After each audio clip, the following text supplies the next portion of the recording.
hoy continuamos con nuestro estudio de Efesios y hoy vamos a ver los versículos del 11 al 14, ¿de acuerdo? Ahora, ¿cómo se va a llamar o cómo lleva el título esta enseñanza?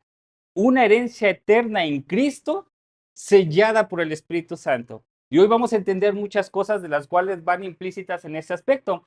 Pero antes de que iniciemos, quiero que pongamos algo en contexto respecto a la iglesia de Éfeso, ¿ok? Cuando se habla a los efesios es porque se estaba hablando a los creyentes, a los habitantes de ahí.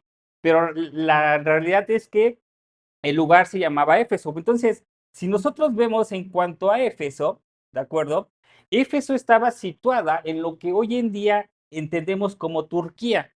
Ubica Turquía, ¿no? Turquía, Estambul, hay un poco de arquitectura ahí bastante buena, visiblemente hablando en esa parte, que es lo que es en esa región de Asia Menor.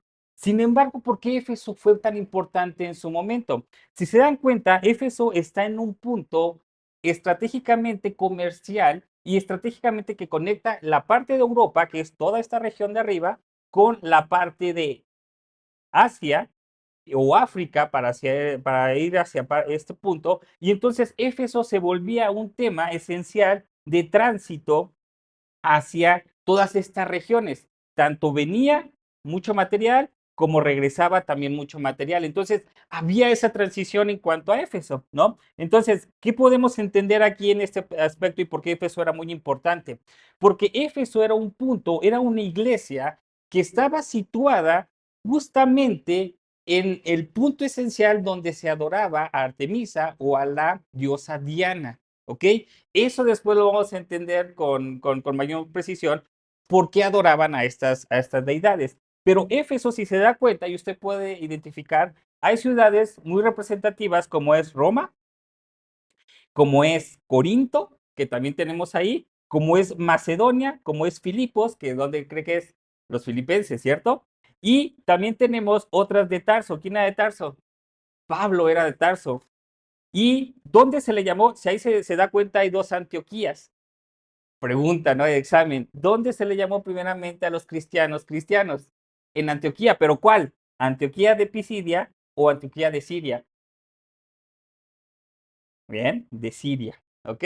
Ahora, si se da cuenta aquí, en esencia, está situada todo lo que es Jerusalén. Y de aquí Dios hizo la propagación de su evangelio, ¿de acuerdo? Entonces, muchos migraron hasta acá, otros se iban por acá, como lo hizo Pablo, otros tantos se fueron acá y muchos se fueron hacia España, pero más o menos para que usted tenga visible en dónde estamos ubicados, ¿de acuerdo? Ahora, Éfeso, ¿qué cree? Se menciona en las 7 iglesias del Apocalipsis. ¿Recuerda? Entonces, Éfeso tenemos aquí, la iglesia es la primera que se ubica, y dicen algunos que es el caminar del cristiano lo que se refiere a las 7 iglesias. Yo creo que no, porque la última es de decadencia, es decir, a la Odisea, Dios le dice, ni eres frío ni caliente, y por tanto te vomitaré de mi boca, ¿cierto? Pero bueno, eso es otro tema, pero Éfeso es una de las iglesias en las cuales, cuando escribe Juan, ¿no? En Patmos, se me olvidó aquí, pero regreso. Patmos está aquí. Ahí fue donde Juan recibió la revelación de revelaciones, que es Apocalipsis, ¿no? Por parte de Dios. Y la otra importante es Malta. ¿Recuerdan Malta? ¿Le suena Malta? Bueno, Malta fue cuando naufragaron, cuando ya Pablo iba hacia Roma y que se destruyó el barco y naufragaron ahí. Bueno, también, nada más para que lo tenga de referencia, a veces es bueno tener ese contexto. Entonces, Éfeso, cuando Juan escribe y cuando Dios habla hacia Éfeso, le dice algo. ¿Has olvidado qué? Tu primer amor.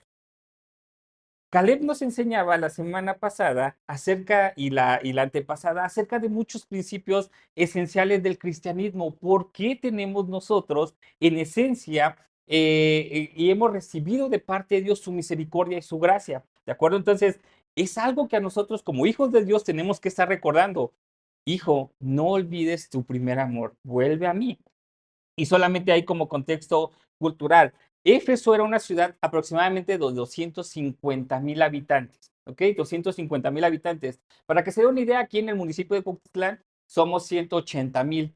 ¿no? Entre todos, imagínense, ¿no? 180,000. Entonces, Éfeso era una ciudad sumamente poblada. Y Cuautitlán tiene una población aproximadamente de 80,000, o sea, 800,000, perdón, 800,000. Entonces, era una población alta. Aquí en Cuautitlán tenemos una población de 180,000 aproximadamente, y Éfeso tenía una población de 250,000 personas. Ahora, ¿por qué esto es importante? Simplemente es para conocer un tanto el contexto, el por qué Pablo habla hacia los Éfesos. Parte de lo que hemos entendido en las escrituras es que el Señor permite que lo que habló en su momento lo habló con un propósito, y ese propósito hoy no se tiene que tergiversar, hoy no se tiene que adecuar a nuestra época, simplemente tenemos que entender la claridad de lo que Dios habla en nuestros corazones, ¿ok? Entonces, dicho eso de paso, vamos a iniciar y acompáñenme en sus Biblias, ya sea digital o las físicas que tengan, a Efesios capítulo 1, versículo 11 al versículo 14, y leemos y de ahí vamos a encontrar todas las bendiciones que hoy el Señor nos quiere hablar. Efesios capítulo 1, versículo 11 al 14, y nos dice, leemos, en él asimismo tuvimos herencia, habiendo sido predestinados conforme al propósito del que hace todas las cosas según el designio de su voluntad, a fin de que seamos para alabanza de su gloria, nosotros los que primeramente esperamos en Cristo. En él también vosotros, habiendo oído la palabra de verdad, el evangelio de nuestra salvación, y habiendo creído en él, fuisteis sellados con el espíritu de la promesa, en que es las arras de nuestra herencia hasta la redención de la posesión adquirida para alabanza de su gloria.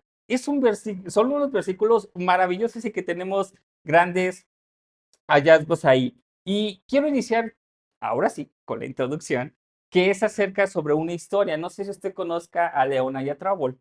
Bueno, les platico un poco de esta historia. Leona y Trouble, ¿no? Son dos personajes que ese es algo de veras, y ahorita les voy a mostrar, ¿no? Quién es Leona y quién es Trouble para que usted me diga quién es quién, ¿ok? Bien, Leona fue una magnate que dejó una fortuna de 4,000 millones de dólares. Para que se den en cuenta, ella es dueña de muchos hoteles en Nueva York, y para que lo tenga con referencia, es dueña del Empire State o fue dueña del Empire State, ¿de acuerdo? Después de las Torres Gemelas, que pasó el 11 de septiembre del 2001, el edificio más alto en ese momento era el Empire State, ¿de acuerdo? Entonces, para que se den una idea de la magnitud y de las riquezas que tenía esta persona. Bueno, le dejó a Trouble una herencia de 12 millones de dólares. Si lo traducimos a nuestra moneda, son 240 millones de pesos. Una, una cantidad muy amplia respecto a este punto. Bueno, a su muerte recibió Trouble la, las riquezas. Ahora, ¿por qué se lo doy y por qué se lo digo? ¿No?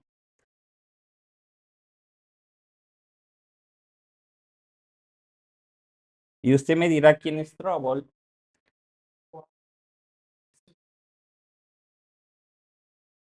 y quién es Leona. Es un poco de su historia, un poco de sus antecedentes. Tuvo conexiones porque también Donald Trump es un gran empresario, dueño de muchas cosas. Y, ¿qué creen? Que, creo que ya lo vio por ahí al principio, pero le presento a Trouble. Trouble es esa perrita, ¿ok? Trouble heredó 12 millones de dólares para su cuidado. Dígame usted, ¿qué va a hacer un perro con 12 millones de dólares? 240 millones. Yo creo que no le van a dar croqueta al ganador, ¿no? Es un chiste entre las personas que tienen perro, pero Trouble es esta perrita. Y Leona es la magnate, que a su muerte, cuando murió y abrieron el testamento ni siquiera mencionaba a su hermano o a sus familiares más cercanos, y a la que sí la heredó fue a Trouble. Ahora, ¿quién se quedó con toda su herencia? Su hijo, ¿no? Con eso, para que se quede tranquilo. Su dinero sigue perteneciendo a la familia Hemsley. Pero Trouble heredó. Finalmente, Trouble solamente duró 4 años más. con lujos. Y una juez determinó que solamente le dieran $2 millones. Con eso era más que suficiente para sus cuidados. ¿En qué se puede gastar un perrito? $2 millones. Mucho, ¿no? Ahora, ¿por qué iniciamos con esta parte? Cuando nosotros hacemos la referencia de lo que pasa en nuestra vida con la semejanza, la pregunta es, ¿qué hizo Travel para recibir esa herencia? Nada. ¿Quién fue la que se lleva los aplausos, se llega el mérito para haber adquirido toda esa herencia? Leona, ¿estás de acuerdo? ¿Por qué? Porque aquí a veces nosotros entendemos y comprendemos o no hemos llegado a ver lo grande que es Dios al vernos dado una herencia en Cristo. Y nosotros minimizamos y hacemos un matiz de no veo eso, ¿no? A mí mejor dame esos dólares, que eso sí es material, que eso sí lo puedo utilizar y que eso lo puedo hacer, ¿no? Bueno, la dueña es la que se llevaba todo el mérito. Díganme qué hacía Travel. Nunca hizo una inversión, nunca tomó una decisión para ver hacia dónde. Simplemente Travel gozaba de algo y que incluso ella ni siquiera lo podía diferenciar. O sea, ella le pudieran dar un taco de suadero y un filete muy grande y ella era para igual era carne, ¿no? Quien en verdad daba todo lo que necesitaba o destinaba todo era la dueña. Bueno, lo mismo pasa con Dios para con nosotros. Cuando Él nos entrega una herencia que ni siquiera nosotros hemos entendido y hemos alcanzado a dimensionar y no la valoramos, la tenemos por menos. Pero bueno, vamos a entrar en materia. Cuando leemos, dice en Él, ¿no? Cuando decimos en Él, cuando empieza el versículo 11, estamos hablando de Cristo. Cristo, asimismo, que se puede también traducir como también, Cristo también tuvimos. Esta palabra es muy, muy importante. Tuvimos. Y la veíamos la sesión pasada con la parte de la predestinación que ahorita también vamos a abordar. Tuvimos, es decir, tiempo que pasado, es un pretérito. Es decir, que algo que sucedió. En Cristo también tuvimos una herencia. Y la pregunta aquí es, ¿qué herencia tenemos nosotros? ¿Qué herencia tiene usted que ha recibido a Cristo? La herencia de la salvación, la herencia de haber sido libertado de la esclavitud del pecado, de haber sido libertado de lo que es el pecado en sí, que el pecado lo que nos va a traer que es muerte, ¿cierto? Entonces, Cristo dio su vida por nosotros para que nosotros recibiéramos esa herencia, que es la herencia de que no ver muerte, no ser condenados por nuestros pecados. Y dice, habiendo sido, es decir, hay una disposición. Cuando habla sobre la palabra habiendo, dice que entra en un deber de Dios, y es una pregunta aquí un tanto difícil. ¿Dios tenía que rescatarnos? ¿Dios tenía la obligación de rescatarnos? La respuesta es claro que no. Sin embargo, dijo que habíamos sido predestinados. Y esta es la palabra que veíamos la semana pasada, como el Señor de antemano, con un plan soberano, con un plan que estaba hecho y conformado a lo que Él quería lograr, nos dijo, hijo, yo te voy a rescatar a ti. ¿Ok? De ahorita vamos a hablar un poco. Ahora, la palabra predestinado, tiene que ver con dos palabras que están puestas. Uno es destinado y la otra es pre. ¿Ok? Le voy a poner un ejemplo. Cuando regularmente usted y yo hacemos un, em, plan, nosotros lo hacemos con base a lo que tenemos. ¿Qué significa eso? Cuando nosotros hacemos un plan con base a lo que tenemos, es decir, yo no puedo sentarme hoy aquí y decir, me voy a ir un mes a Dubái, después voy a ir a Hawái, después voy a ir a Corea y después voy a ir a Italia y ya me regreso a mi casa. ¿Por qué? Porque sabemos cuánto ganamos, sabemos que no tenemos las vacaciones que queremos y sabemos que estamos limitados. Entonces, cuando usted determina un destino, ¿qué hace? Se sienta y dice, no, pues nada más me alcanza creo que ir para Xochimilco y regresarme y eso todavía cuidando las monedas, ¿no? Entonces, ¿usted qué hace? Un plan conforme a lo que tiene. Bueno, aquí Dios nos muestra algo maravilloso. Dice, predestinados. Dios no necesita o no antepone nada de las condiciones para darnos lo que Él nos ha dicho o lo que Él nos ha bendecido a través de lo que nos otorgó. Dios no está condicionado a, híjoles, a ver si el día de mañana sí saco ahí unos pesitos y llevo a mis hijos de vacaciones. No, en el Señor todo es perfecto y su plan es de tal manera predestinado que lo dijo y lo estableció. Así va a ser y así tiene que ser. Y eso es algo muy importante. Ahora, dice conforme. La palabra conforme es una palabra que me gusta mucho porque es una palabra que asegura, ¿no? Que no estamos colgando de un hilo. No estamos colgando de una buena idea, de una buena intención. No estamos colgando de, bueno, a Dios dice, a ver qué pasa, hijo. A ver qué sucede. A ver si nos sale el plan. No, Dios dice, el plan que yo he hecho para ti, para que es la redención, es un plan que es conforme al propósito, es decir, al plan deliberado, al plan intencional, a un plan eterno que el Señor construyó, que el Señor armó desde el principio de la creación.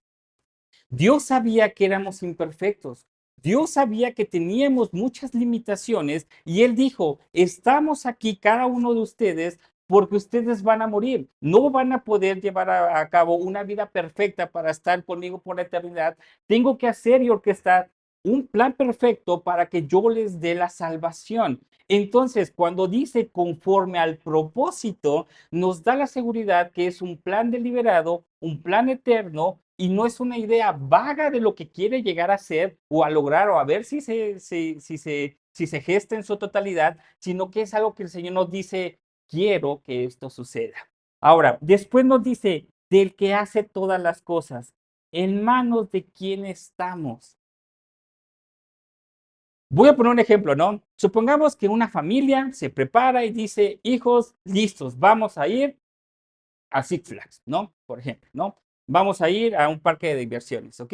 El papá trabaja mucho, le dieron un día libre, la mamá se prepara, se entusiasman los chicos, empiezan a preparar todo y listo, dicen, bien, vamos a ir, ¿no?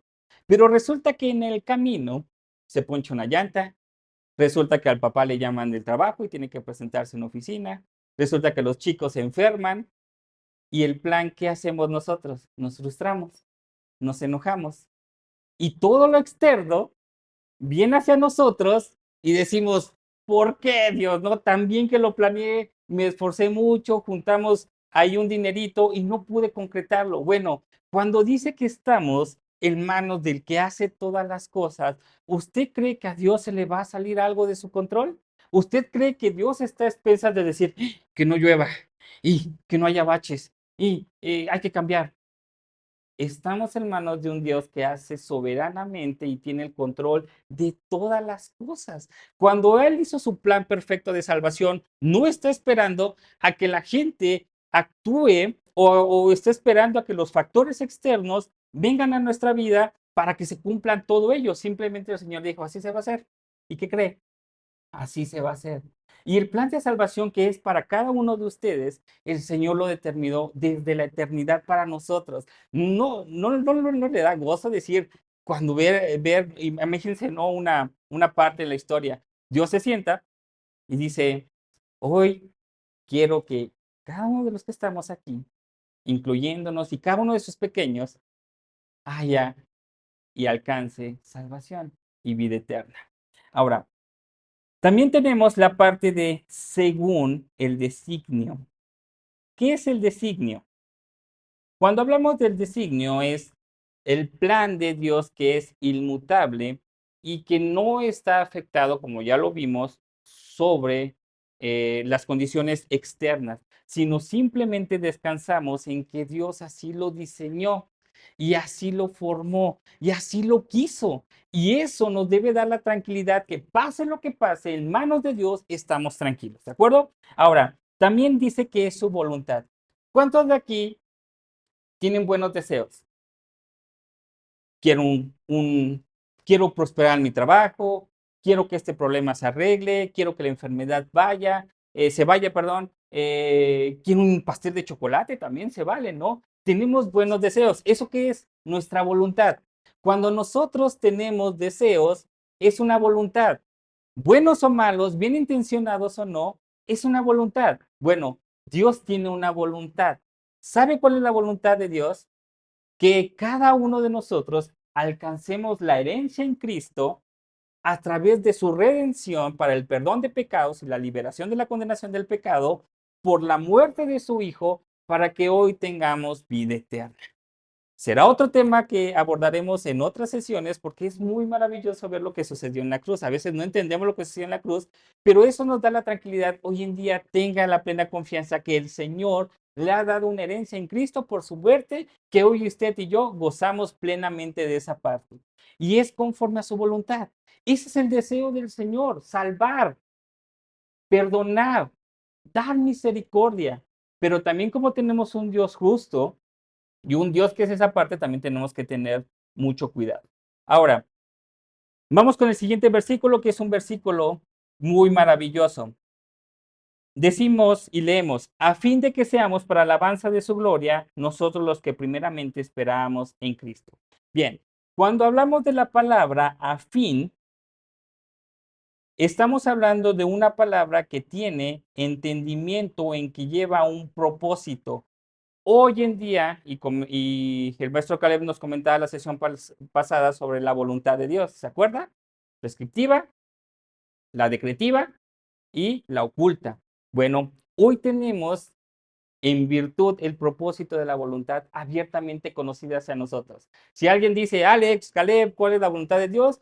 Primero le decimos, ¿cuál de las tres, no? Pero si es la preceptiva, le voy a decir, mire, vayamos a Efesios capítulo 1, versículo 12, y ahí está lo que el Señor quiere para usted. ¿A fin de qué? O sea, el propósito por el cual el Señor lo rescató, dice que es, seamos alabanza de su gloria. Y tenemos una pregunta que incluso es difícil de entender. ¿Qué es la gloria de Dios? ¿Alguien podría definir la gloria de Dios? Yo me acuerdo que cuando se me enseñó por primera vez la gloria, yo entendía que la gloria era el peso de Dios, es decir, su presencia. Y sí, ciertamente es la presencia de Dios, pero se lo voy a dar con unas analogías que tenemos aquí. La gloria de Dios tiene que ver con lo que Él es, ¿de acuerdo? Tiene que ver con lo que Él es, su ser.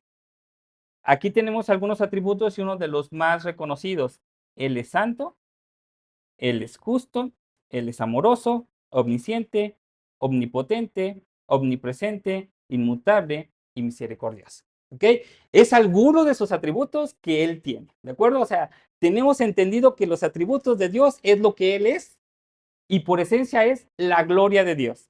¿Ok? Entonces, la próxima vez que alguien le pregunta, ¿qué es la gloria de Dios? Lo que Dios es, su ser, y con él todos sus atributos. ¿Ok? Entonces, eso es la gloria de Dios. Ahora dice el versículo, si me acompañan, no ahí nada más con su vista, dice que fuimos creados o a fin de que la herencia que recibimos, ¿para qué fue? Para alabanza de su gloria. ¿Cómo nosotros hacemos que la gente alabe la gloria de Dios? La respuesta es manifestando los atributos de Dios en nuestra vida.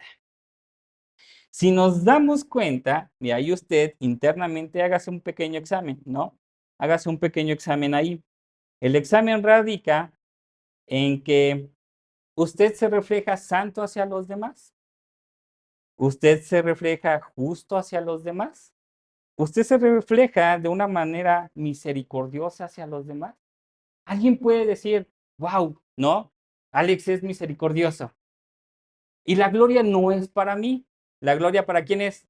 Para nuestro Señor. Porque están viendo la existencia y están viendo toda la magnificencia de Dios en nosotros. Y ahora, obviamente hay que tener cuidado aquí, ¿no? Porque puede decir, oye, entonces estoy reflejando que soy Dios. No, tú no eres Dios. Recuerda, eres como un espejo. Un espejo cuando recibe la luz del sol simplemente refleja, pero nosotros no somos emisores, perdón, de luz, ¿cierto? Nosotros no tenemos luz propia, solamente somos el reflejo de esa luz. Es lo que nosotros tenemos que ser, dejar ver a los demás Decía Pablo y escribía a los Corintios, ustedes son cartas abiertas. Y la pregunta es, ¿está siendo santo? ¿Está siendo amoroso? ¿Está siendo justo? ¿Está siendo recto? Y si la respuesta es no, que tristemente pasa y me pasa a mí, entonces decir, Dios, no estoy siendo alabanza para tu gloria. No estoy cumpliendo el propósito por el cual fui creado. No estoy cumpliendo el propósito por el cual tu hijo murió en la cruz. No estoy cumpliendo el propósito para el cual quieres en mi vida. Ahora alguien podría decir, Alex, ¿y qué tiene que ver? ¿Cómo puede ser omnipresente? ¿Y cómo puedo reflejar la gloria de Dios? Ahí le va. Nosotros le decimos a la gente, mi Dios es poderoso. Y lo creo, lo canto y lo afirmo. Pero la gente dice, oye, si tu Dios es poderoso, ¿por qué no te puede controlar a ti? ¿Cierto? Entonces, ¿cuándo reflejamos la gloria de Dios? Cuando decimos, Dios me controla. Y Dios actúa en mí. Ahora, para eso, le traigo el ejemplo de la botella. ¿Ok? La botella, le voy a poner el escenario, ¿no? Tengo una botella como esta, está medio abierta o casi abierta, ¿ok? Y tiene agua la botella. Entonces, alguien viene y la agita y sale ¿qué? Agua, ¿cierto? Pregunta, ¿por qué sale agua? ¿Ok? Regularmente contestamos eso. Ah, es que la dejaste medio abierta o estaba casi abierta. Ah, porque alguien vino y la agitó. No, ¿sabe por qué sale agua? Porque hay agua. Si no hubiera agua, ¿qué hubiera salido? Nada. Bien. La botella somos nosotros y el agua es nuestro corazón. Mis hermanos, cuando cada uno de nosotros somos expuestos ante diferentes situaciones externas, sale lo que hay en nuestro corazón. Si viene alguien y me patea, ¿cómo voy a contestar? Si viene alguien y me ofende, ¿cómo voy a contestar? Si viene alguien y me insulta, ¿cómo voy a contestar? Si viene alguien y se pasa de listo, es muy gandalla, ¿cómo voy a reaccionar? ¿Qué hacemos cuando un carro se nos mete? ¿Qué pensamos cuando alguien nos hace una injusticia, nos ofende? ¿Qué hay en el corazón? Dios quiere actuar lo que hay aquí. Es lo que Él quiere ver, el corazón. No le importa nada más, no le importa los externos. Él no dice, no te preocupes, nadie va a venir y te va a patear. No te preocupes, nadie va a venir y te va a agitar. Tú vas a estar tranquilo. No, el Señor dice, te van a patear, te van a agitar y lo importante es que hay en tu corazón. Y cuando nosotros sacamos de lo que hay en nuestro corazón, como lo hizo Cristo, es cuando nosotros entendemos con plenitud que magnificamos la gloria de Dios. Cuando usted reacciona a no los impulsos emocionales, a no las situaciones externas, entonces en ese momento usted glorifica a Dios. ¿De acuerdo? Mis hermanos, estamos aquí para ser como Cristo. ¿Cuesta trabajo? Sí. Nos pellizcó mucho, a mí me habló demasiado, pero cada día nosotros tenemos que ser como Cristo. Y es un chiste local en casa, no con Viri, pero mi oración siempre se ha dicho, Señor, ¿qué hay en mi botella? Cuando me presento en diferentes situaciones, digo, Señor, ¿qué hay en mi botella? ¿Me está ganando la envidia? ¿Me está ganando el celo? ¿Me está ganando el decir que yo puedo? Dios, ayúdame para que en mi botella haya Cristo, para que cuando salga, como dice en el Evangelio de Mateo, cuando salga de mi corazón, pueda bendecir a mis enemigos, pueda amar a los que no me aman, porque el Señor nos dice, ¿qué caso tiene de que ames a quien te ama? Eso es fácil, eso cualquiera lo puede hacer. Pero cuando no, cuando la persona que te hizo tanto daño, la persona que te ha hecho la vida de cuadritos, la persona que marcó tu corazón, cuando tú la amas, glorificas a Dios.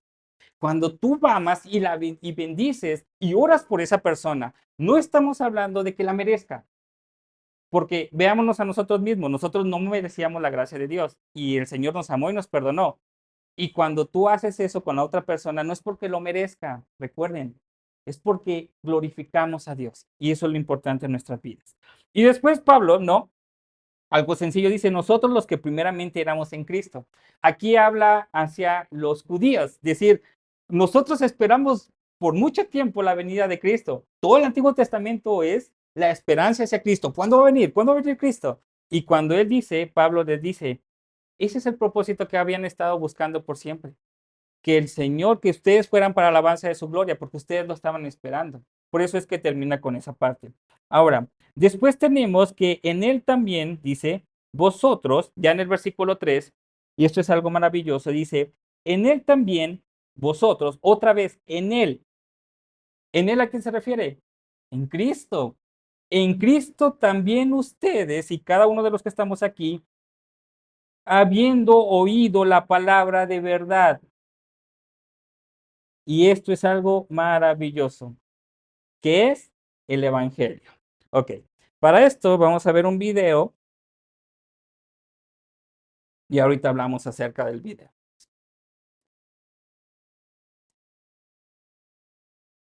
No sé si ya lo vio,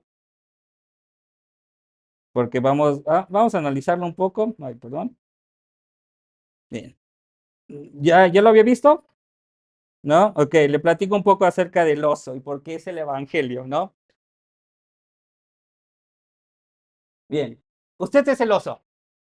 Usted estaba feliz en el mundo, pecando, haciendo lo que quería y no había problemas. Era feliz, estaba en su naturaleza. No había nada que le dijera a nadie, ¿no? Estaba como el oso, feliz, ¿no? Un oso bonito, le gusta la miel, según ahí lo que nos ha mostrado Disney, que nada tiene que ver, pero estaba el oso, ¿ok?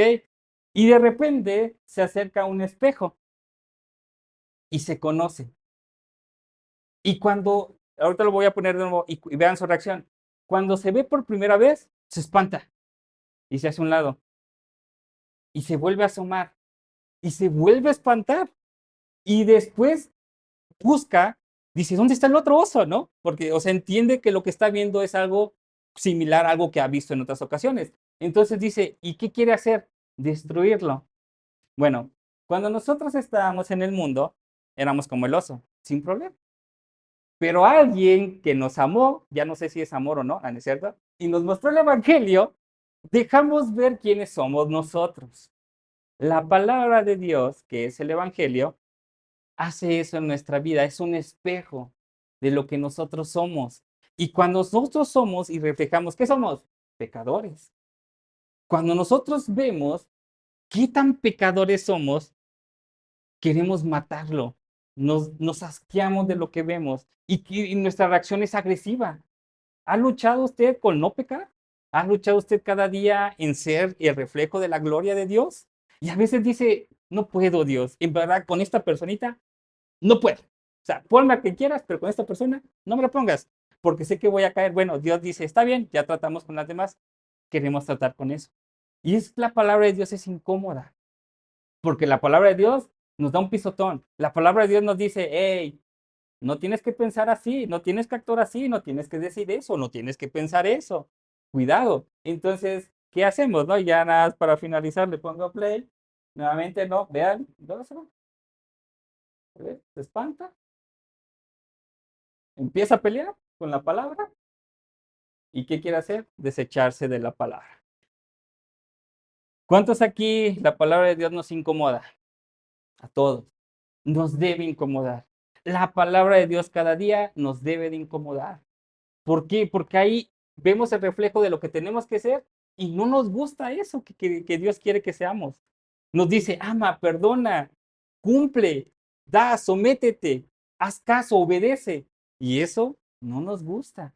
Pero el Señor hoy nos dice, hazlo, porque cuando nosotros oímos la palabra de Dios, que es nuestra salvación, es donde encontramos la vida eterna y habiendo creído, ¿no? Es importante esto. Ahora sí viene el punto de ser sellados con el Espíritu Santo de la promesa. Hoy le presento a una de las personas de la Trinidad que ha sido, yo creo que la menos atendida o la menos visible dentro del reconocimiento que nosotros tenemos. Y le digo porque me pasa a mí. ¿Qué es lo que sucede?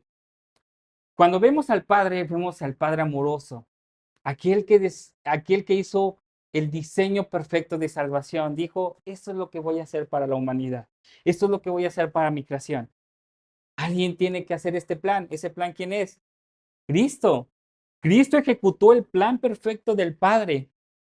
Y entonces, ¿dónde entra el Espíritu Santo? El Espíritu Santo entra y es algo que nosotros tenemos que entender de la siguiente manera. Jesús cuando anduvo con sus discípulos, ellos se sentían confiados. Iba Pedro y Jesús al lado. Iba Juan y Jesús al lado. Y cuando ellos y cada uno de los que estaban atendiendo en ese punto estaban diciendo, ¿qué hizo Pedro? Impulsivo. Le cortó la oreja a quién? Malco. Después estaba Juan y su hermano Jacobo. ¿Qué querían hacer? Que descendiera fuego del cielo. ¿A cuántos ustedes quieren que descienda el fuego de Dios del cielo? A muchos, ¿verdad? Tenemos ahí una lista grande. ¿Pero qué nos detiene? Su misericordia. ¿Quién lo detuvo a él? Jesús. Les enseñó. Bueno, cuando asciende Jesús a los cielos, ¿quién se queda? El Espíritu Santo. Dice en el capítulo 16, si no mal recuerdo, de Juan, dice que vendrá otro consolador. ¿Quién es ese otro consolador? El Espíritu Santo de Dios. Y es el que con el cual nosotros estamos sellados. ¿Por qué hoy usted puede decir y afrontar situaciones difíciles, complicadas, tomar decisiones, saber discernir de lo que está bien o lo que está mal? ¿Por qué lo puede hacer? Porque tiene el Espíritu Santo de Dios con usted. Alguien puede decir, Alex, tengo duda. ¿Tengo el Espíritu de Dios o no? ¿Fui sellado o no? ¿El Espíritu de Dios se va? ¿Vuelve? ¿Qué pasa ahí? Y yo le respondo, si cada día usted tiene una lucha interna y se pelea así como el oso con la palabra de Dios y le dice, no, Dios, esto no me gusta, me salto este versículo, ¿no? Este no me gustó porque dice amarme a mis enemigos, perdonar, y ahorita no estoy para perdonar. En otro tiempo igual y sí, pero ahorita no. Bueno, cuando usted tiene esas luchas, créame que tiene una certeza confiada de que ha sido sellado por su Espíritu Santo. Y la definición de, de- del Espíritu Santo, de cuando dice otro consolador, la palabra consolador se refiere a la palabra paracletos. La palabra en griego, la palabra paracletos significa que es alguien que está presto a dar ayuda, ¿ok? Es alguien que socorre y es alguien que consuela. Y para que se dé una idea, usted ubica a los paramédicos. El paramédico no es médico, es paramédico, es decir, está al lado de. ¿Ok? El Espíritu Santo está al lado de nosotros, pero está al lado principalmente de Cristo. Es el reflejo de Cristo haciendo su obra. Por eso cuando se dice que hechos, ¿no? Dice hechos de los apóstoles, ¿no? Algún teólogo dijo que era importante renombrarlo porque es hechos de la obra del Señor Jesucristo a través de su Espíritu Santo. Porque la que continúa la obra que está haciendo en cada uno de los que estamos aquí es el Espíritu Santo de Dios. Y por eso es que usted puede responder, por eso es que usted se irrita, se enoja, y cuando se hace ese tipo de pecados, cuando hace ese tipo de situaciones, usted dice y entiende, me está redarguyendo el Señor porque soy pecador. ¿De acuerdo? Entonces es el Espíritu Santo de Dios quien está haciendo esa parte. Ahora, acercándonos un poco al final. Hemos hablado de muchas cosas, pero ahorita hacemos un pequeño resumen. Dice que el Espíritu Santo, por eso inicia, ¿no? El Espíritu Santo que es, aquí lo podemos poner, el Espíritu Santo que es son las arras de nuestra herencia. Nuevamente volvemos a comentar el punto de herencia. ¿Qué son las arras? Las arras en su definición, en ese contexto, las arras era un pago anticipado. ¿Le suena un pago anticipado? ¿Qué hacemos cuando sacamos un crédito automotriz o algún crédito? Hacemos un enganche, ¿cierto? Damos un enganche. ¿Para qué? Para prometer que voy a cumplir el pago de ese enganche y el día de mañana voy a tener que liquidar todo a ese punto, ¿no? Bueno, cuando habla sobre que el Espíritu Santo es las arras, perdón, es la garantía que el día de mañana usted va a recibir la herencia. ¿Qué tiene que hacer? Nada. ¿Trobo la perrita que tuvo que hacer? Nada. Habían muchas razas, habían N cantidad de perros. La dueña simplemente tomó, la agarró y esa perrita jamás, ¿no? La dejaron sin comer ningún día o jamás ningún día tuvo atención. Bueno, de la misma manera, el Señor nos toma y nos dice, este es mi hijo. Yo di mi vida por él y en él tengo que hacer la obra. ¿Ok? Entonces, esto es algo también sumamente importante de lo que tiene que pasar en nuestras vidas cuando nosotros entendemos que las arras es la garantía del Espíritu Santo en nuestras vidas para que nosotros hagamos algo, hacer la obra de Dios que es para alabanza de su gloria. Ahora, también las arras, mejor representadas, es el anillo de compromiso.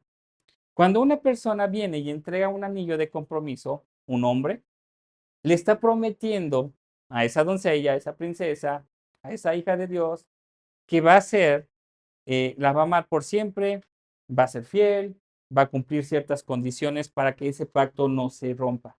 Bueno, Dios hace eso con su Espíritu Santo. Dijo, hijo, voy a tardar, pero no vas a estar solo.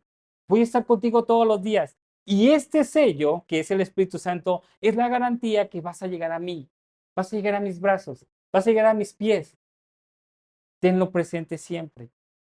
Hermanos, la verdad es algo maravilloso que el Señor nos deja entender y ver que cuando tenemos la herencia de su Espíritu Santo, amarrada y sellada con su Espíritu, no hay nada que lo pueda quitar de nuestras vidas. Ahora, ya para ir cerrando, dice, hasta la redención. Oye, Alex, entonces la redención no ha sucedido. Cristo, cuando subió a la cruz, ¿qué hizo? Pagó. ¿Y a quién le pagó por nuestro rescate? A veces nosotros entendemos que el pago fue a Satanás, que Cristo le tuvo que pagar a Satanás por nuestras vidas, pero ¿qué cree? Esa es una herejía. Lo que Jesús hizo y el pago que se lo hizo a el Padre. ¿Por qué? ¿Con quién teníamos la deuda? Satanás solamente sirve, no ignoramos el poder que tiene, pero Satanás solamente calumnia, solamente manda amenazas y manda tentaciones. Pero la deuda que teníamos es con el Padre. Luego hay un ejemplo muy bonito respecto a esto de un helado, pero ya tocaremos el punto cuando hablemos de esta parte. Pero al Padre teníamos una deuda.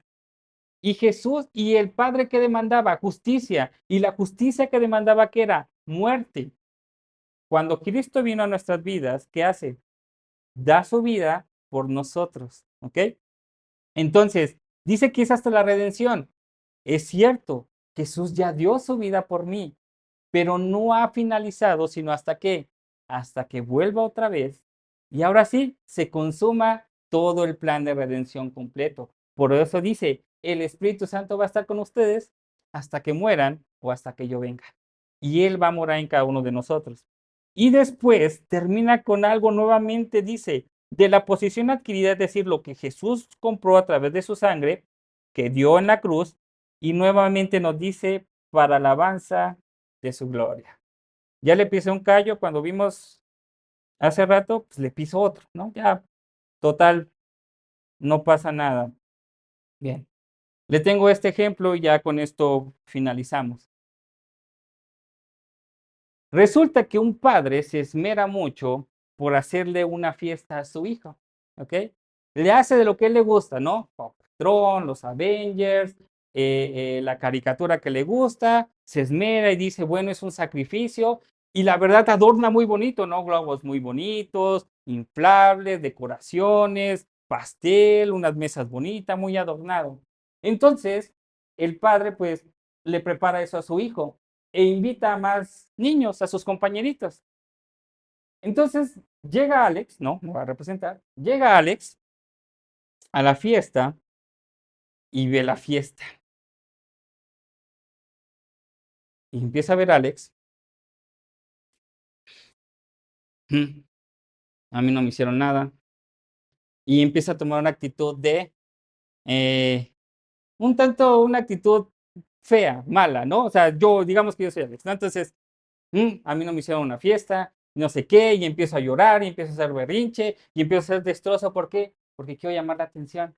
Entonces llega un padre de familia y, Alex, ya, tranquilo, mira, ahorita es la fiesta de él, tranquilo. Y llegan los padres avergonzados de los que le hicieron la festividad, le dicen, no te preocupes, mira, aquí hay una bolsa de dulce, o toma esto, ¿no? Y Alex sigue con una actitud pésima. La pregunta es, ¿de quién era la fiesta? De él, ¿no? Pero ¿quién es el protagonista? Alex, porque está llevando toda la atención. Bueno, lo mismo pasa con lo que hace el Señor Dios cuando muestra su gloria. La gloria solamente le pertenece a Dios, ¿de acuerdo? Ok, entonces, ¿quién es ese niño? Jesús. El Padre le hizo la fiesta más grande y sorprendente a su Hijo. Y tuvo el misericordia de invitarnos a nosotros a su fiesta, la gran fiesta, donde sabemos que va a haber pastel, van a haber buenos dulces, ¿no? Van a haber buenos juegos. Y entonces, ¿qué hacemos cada uno de nosotros? Somos unos ladrones de gloria. Dejamos que nosotros nos enfrasquemos en nuestros problemas, situaciones, en mis celos, en mis envidias, en mis enojos, en N cantidad, y queremos que la gente nos vea. Queremos, yo vengo aquí porque todos tienen que cambiar para que yo sea enaltecido, para que yo me sienta bien, para que a mí no me hagan daño, para que yo, siempre es yo, yo, yo. La gloria de Dios le pertenece solamente a Dios. Y cuando somos invitados, tenemos que ser agradecidos.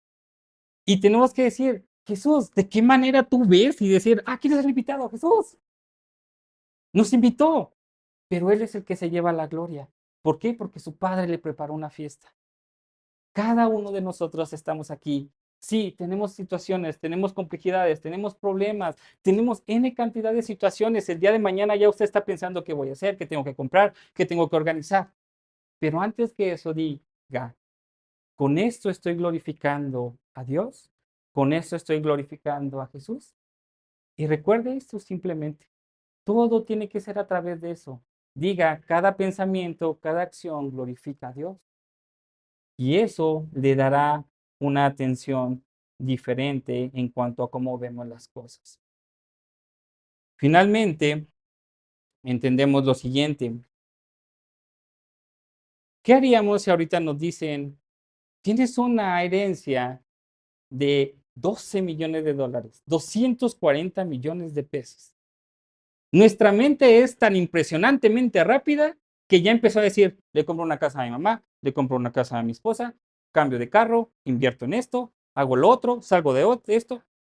Tenemos una mente impresionante y volamos rápido, ¿cierto? Rápido. Ahora, cuando le digo, ¿tiene una en Cristo? La respuesta es, ¿y eso? ¿Con qué se come? No se come, Alex. No va a resolver mi problema, no va a componer mi vida, no va a componer a mi familia, no va a traer salud, al contrario, ¿no? ¿Qué hago? Es porque hemos menospreciado la herencia que tenemos en Cristo. No seamos como Esaú, cuando menospreció su primogenitura, cuando vendió a su hermano Jacob, ¿no? Por un plato de alimento. Lo que tenemos que hacer es entender que Dios nos ha entregado en sus manos. Y eso nos tiene que dar la tranquilidad. Hijo, no importa lo que pase. Todos fallaron. Yo no fallo. Te dañaron. Yo no lo hago. Te descuidaron. Te hicieron mal. Te han ofendido. Te han pisoteado. Te han tratado mal. No se trata de ti. Tranquilo. Yo vengo a darme mi herencia y te la doy a ti, que es el perdón de pecados. Con el perdón de pecados es más que suficiente para nosotros descansar y ser felices. No necesitamos más que eso, decir, Señor, esto es un mundo caótico, cada vez está peor, la verdad que la situación está difícil, pero descanso en ti y descansa en el Señor. No necesita nada más que descansar en nuestro Señor. Y esa es su herencia maravillosa que nos ha dado a nosotros sin merecerlo, como Trouble. No lo merecía, no era algo especial, simplemente se le dio. Dios le ha dado la herencia del perdón de pecados. Oremos. Señor, gracias porque tú has salvado nuestros corazones el día de hoy. Has puesto tu gracia en cada uno de nosotros, que es maravillosa, y hemos entendido que hoy tú has dado un plan de redención soberano a nuestras vidas. Gracias por haber orquestado, por haber llevado a cabo, por la obediencia de tu Hijo Jesús, y porque ahora entiendo que tu Espíritu Santo ha sido sellado en mi corazón, está conmigo y me acompaña para vivir esta vida cristiana.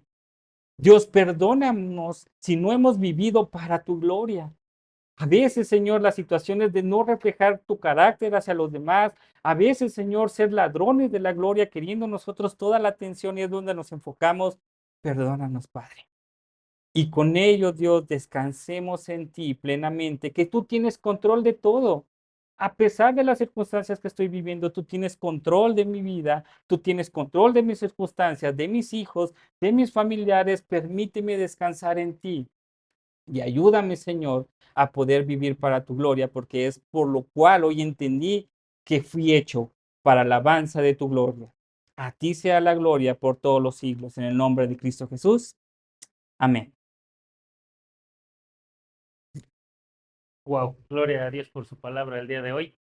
Mientras nuestro pastor estaba enseñando, tuve una epifanía. Si lo ponemos en términos más normales, es un momento ratatouille. Me recordó, ¿no? Mientras estaba estudiando neumatología, que es no es la materia que estudia las neumonías. Ahorita les explico en teología, pero nos hicieron una pregunta, ¿no? El doctor en teología nos hizo una pregunta que se enlaza muy bien con lo que nos explica nuestro pastor. En primera, el tema de la gloria de Dios es complicada de entender, ¿sí? A veces no es sencillo y el ejemplo que puso nuestro pastor creo que es la mejor manera de entenderlo, es de quién es la fiesta y dónde estamos nosotros. Pero a pesar de ello, participamos, ¿no? De la fiesta de Jesús. Pero nos preguntaba este teólogo y nos decía, ¿qué te hace diferente a un católico? Es decir, él también lee la Biblia, ¿no? Cumple ciertos aspectos que nosotros también, ¿no? Pero, ¿qué te hace a ti saber que estás en el camino correcto o que tú estás en lo correcto y él no? ¿O qué te hace diferente? Se lo pregunto un poquito diferente. ¿Por qué hay tantos políticos que son católicos? ¿No? ¿Por qué prefieren ser católicos los políticos y no cristianos? Bueno, no quiero que se pase esto porque nuestro pastor nos confrontó en 5 minutos y después nos fue guiando, pero no quiero que se olvide esa confrontación. ¿Y qué es lo que lo hace usted diferente de un católico que usted ve para adentro? Es decir, un católico y sobre todo un político puede decir, mira, en la semana voy a robar, voy a mentir, voy a deshacer, voy a llevar a la gente a la pobreza y yo me voy a enriquecer más. Al fin y al cabo el domingo voy y si leo 15 Padres Nuestros y me arrodillo 3 veces y hago esto, está todo limpio. Pero ¿qué le dijo Jesús a los fariseos? No, tú puedes tener cientos de reglas, pero yo estoy viendo adentro. Yo estoy viendo tu corazón y nos puso el ejemplo del oso. Cuando nosotros nos reflejamos en el Evangelio y vemos quiénes somos, decimos, híjole, no hay para dónde hacerte. No hay 40,000 Padres Nuestros que te salven. Solo la misericordia de Dios. ¿Qué lo hace a usted diferente? Eso, que Dios dice, mira tu corazón. No hay reglas que te salven de la persona que eres, pero gloria a Dios, porque hoy nuestro pastor nos recuerda que tenemos que ver qué tenemos en esa botella, ¿no? En el momento en que nos aprietan, ¿qué sale? ¿No? Entonces, tratemos de reflejar la gloria de Dios en nuestro diario vivir. Gloria a Dios por su palabra. Muchas gracias por asistir. Seguimos cumpliendo con el propósito de Dios de reunirnos como iglesia, de seguir creciendo juntos. Y el objetivo final de la iglesia, ¿cuál es? Tener mejores micrófonos, tener mejores pantallas, ser muchos o tener mucho dinero. No. ¿Cuál es el objetivo final de la iglesia? Vidas transformadas. Que Dios siga transformando nuestras vidas en la semana. Que Dios le bendiga, hermanos.